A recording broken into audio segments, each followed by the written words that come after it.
Le Seigneur soit avec vous et avec votre esprit. Évangile de Jésus-Christ selon saint Matthieu. En ce temps-là, Jésus disait à ses disciples, « Ce que vous faites pour devenir des justes, évitez de l'accomplir devant les hommes pour vous faire remarquer.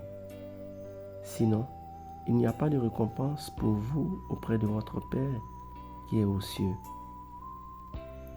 Ainsi, quand tu fais l'aumône, ne fais pas sonner la trompette devant toi, comme les hypocrites qui se donnent en spectacle dans les synagogues et dans les rues, pour obtenir la gloire qui vient des hommes. Amen, je vous le déclare, ceux-là ont reçu leur récompense. Mais toi, quand tu fais l'aumône, que ta main gauche ignore ce que ta main droite fait, afin que ton aumône reste dans le secret. Ton Père, qui voit dans le secret, te le rendra. Et quand vous priez, ne soyez pas comme les hypocrites. Ils aiment à se tenir debout dans les synagogues et au carrefour pour bien se montrer aux hommes quand ils prient. Amen, je vous le déclare. Ceux-là ont reçu leur récompense.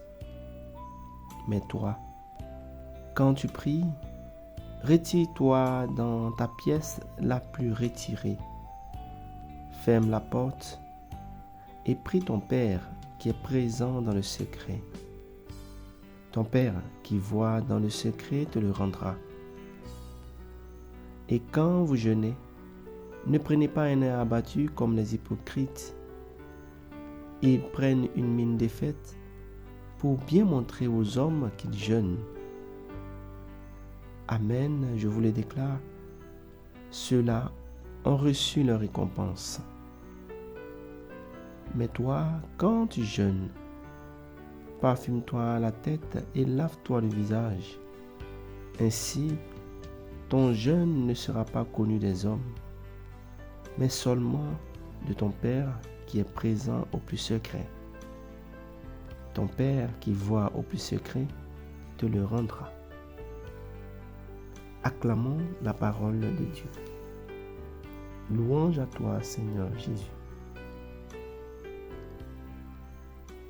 Frères et sœurs, aujourd'hui, mercredi 5 mars, débute pour nous, chrétiens, le carême.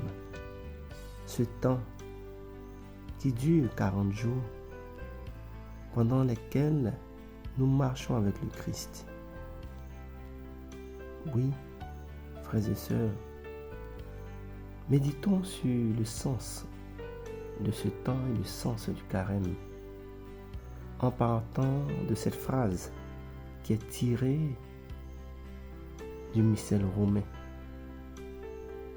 Souviens-toi que tu es poussière et que tu retourneras poussière. Cette phrase que dit le prêtre lors de la prise des cendres et à laquelle nous répondons Amen est le projet que nous devons accomplir durant tout ce temps de carême. Oui, frères et sœurs, prendre conscience de notre fragilité, de notre petitesse, de notre dépendance à Dieu. Voici ce à quoi ce temps de carême nous invite. Sans Dieu, nous ne sommes que de la poussière que le vent balaie. Ce vent, c'est l'ensemble de nos difficultés, l'ensemble de nos problèmes, l'ensemble de nos peurs, l'ensemble de nos manques de Dieu. Et tout cela, nous voulons les résoudre à travers ce temps fort que l'Église nous donne, ce temps de carême. Frères et sœurs, bonnes seront nos résolutions et il y en aura beaucoup. Bonnes seront nos moments de jeûne et d'aumône. Bons seront nos moments de prière. Mais si cela est fait pour plaire aux hommes ou pour suivre un mouvement d'église ou encore pour nous donner bonne conscience parce que nous sommes chrétiens, nous sommes les plus à plaindre. Oui, en venant prendre la cendre, nous devons marquer notre conviction de marcher dans les pas du Christ. Sinon, cela sera vain de faire tout ce temps de carême. Cependant, si quand tu pries, tu te retires dans ta pièce la plus retirée, tu fermes la porte et que tu pries ton Père qui est présent dans le secret, ton Père qui voit dans le secret, te le rend. Oui, frères et sœurs, notre carême aura beaucoup plus de profondeur et d'impact dans notre vie si nous nous attachons à cette invitation du Christ. Jésus-Christ, à travers cette invitation, nous donne le vrai sens du carême, celui du silence, celui de la discrétion, celui de l'intimité profonde dans notre relation à Dieu.